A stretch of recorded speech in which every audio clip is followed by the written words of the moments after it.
Ardnamurchan or Ardnamurchan,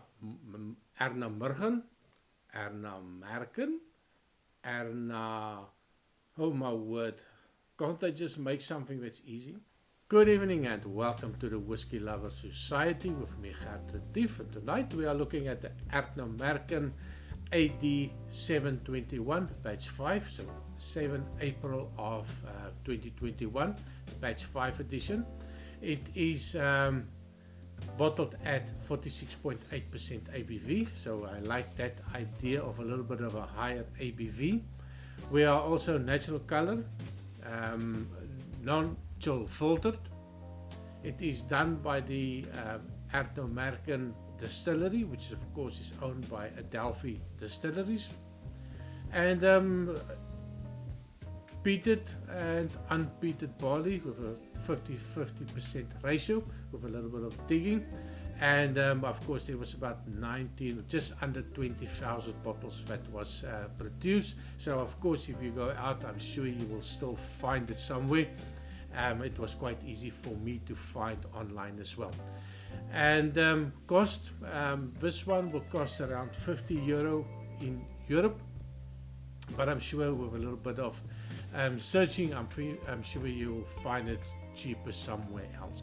So on the color, I did pour this one a while ago just to give it a little bit of time. From what I did find with my research, it can be 6-7 years old, not exactly know which one. So it is a relatively young, no age statement whiskey, and if you look at the color, for 6-7 years they did pick up quite a lovely golden color to it. So lovely on the color.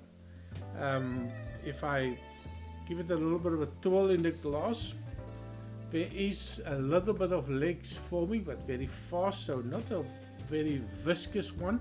So just quick, fast, thin legs running down the glass.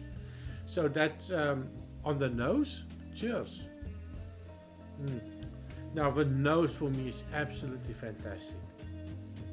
It's got a nice, sweet, perfumey nose to it. They do say they have a little bit of a peat in it. 50% of the barley was peated. Not a lot of that peat ended up in the whiskey. So I can recognize there is some peat element to it, but definitely a very small one. The sweetness is for me much more relevant or prevalent than the peat. What I do pick up is a lovely sweetness, and it reminds me a little bit of a vanilla, cocoa, and a little bit of a caramel fudge note in. And then, not always, but every now and again, I get a hint of an orange, almost like an orange juice, or something also maybe towards a tangerine. But just a hint of it. And not every time. If you agitate a little bit, you don't get that. Then you get more of the caramel notes, that fudge note, that sweetness of it. But every now and again, if you just pass your nose to it, you get a little bit of that orange note. And I do like that. Now, it does say the sherry cask influence. I don't get a lot of that sherry cask. Not big raisin sweetness. It's definitely a different type of sweetness in it, but it's definitely, I would not have guessed there was a sherry cask influence on it. Even on the color, it's more like a bourbon than a sherry cask for me. It reminds me also, I do get that vanilla notes, and that lovely vanilla notes is there, and I get a little bit of a strawberry jam, that sweetness of a strawberry jam. Absolutely fantastic. I do like it. Now that I gave it a little bit of time in a glass, I do get a little bit of a sherry note, a little bit of a sherry funky note that's coming out. So really nice on the nose. I do like it. I do like the sweetness of it, but of course we need to taste it as well. Cheers.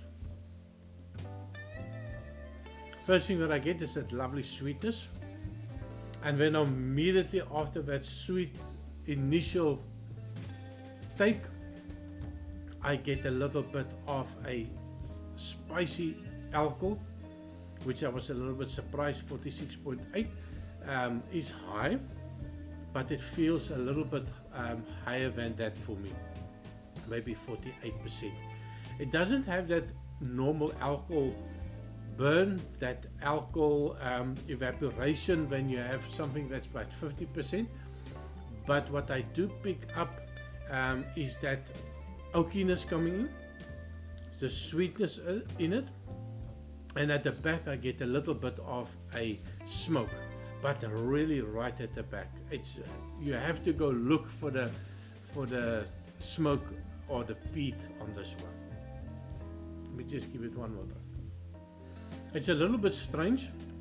I get the initial feel is it could be oily, but once you have swallowed it, it turns a little bit dry for me, and I quite like it. But the alcohol is really hot, spicy. It covers your mouth with warm, stingy feeling. Very pleasant, a little bit of a spicy ginger, maybe also a little bit of a chili note coming out, but not the flavor of just the heat of it. And then I get something that I did not expect. Now 6-7 years, I don't know what type of cask it was. Was it European oak, American oak?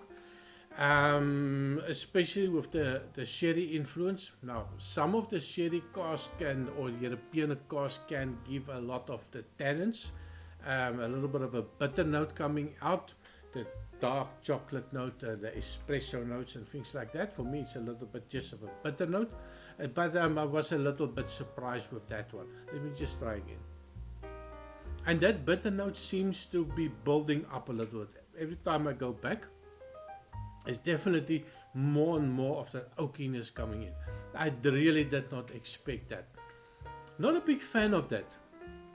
I think if you add a little bit of water just to proof it down, it might have an influence on the wood, that bitterness of it, but it is a little bit excessive for me. So if this is the one that you like the bitter ones, the one with that oakiness, the dark chocolate notes.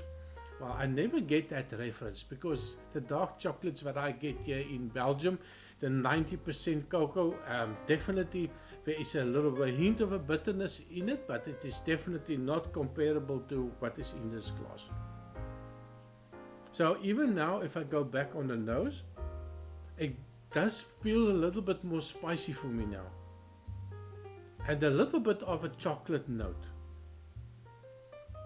But really, I do love the nose. On the taste wise, I think I'm going to add a little bit of water. Not much. It's only 46.8% ABV. So I'm going to add a couple of drops of water just to see what the effect is going to be. And I'll give my final thoughts. So I did bring some water. So I'm just going to add maybe 1, 2, 3, 4 drops of water. It's about I think it's about 20 milliliters left, so don't overwater this one. Now the first thing that I do pick up, if I add a little bit of water, it does change it, and I don't think it changes for the better. That sweetness is a little bit toned down for me now, and then I get a little bit more of a citrus notes coming out. Not unpleasant, but definitely I would not add water to this one. So there's less sweetness. I still get a little bit of a caramel note. A little bit of that fudge note is still there, but it's all a little bit toned down. So on the taste with water, cheers. Less spices definitely.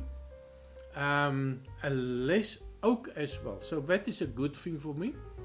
But also less sweetness for me. So it's a little bit of a trade-off. If you don't like the oak, add some water, less oak.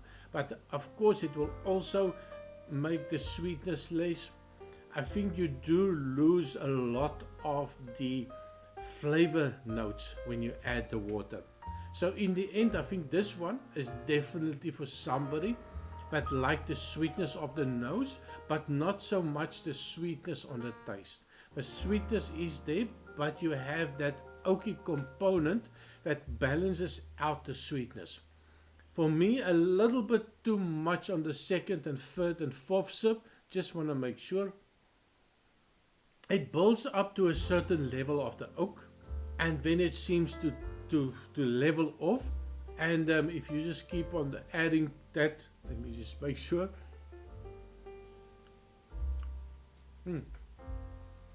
There's a certain level to it. When you have reached that level, it is nice. And now the sweetness is also very nice for me, especially with a little bit of water added to me for it. I think it is a nice dram. So final thoughts on this one. It is a nice one. I did love the nose, liked the taste. When I looked at the finish, you have that sweetness, you have a hint of a smoke. You get a little bit of the caramel notes, you get a little bit of a citrus note, a little bit of a jammy note, and they all end up for me with too much oak left. So the only way to avoid the oak aftertaste, of course, is to drink some more. So with that, remember to like and subscribe if you've come this far.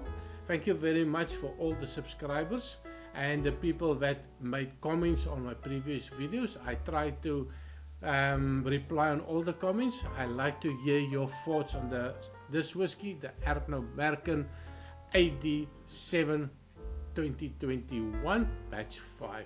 See you next time. Cheers.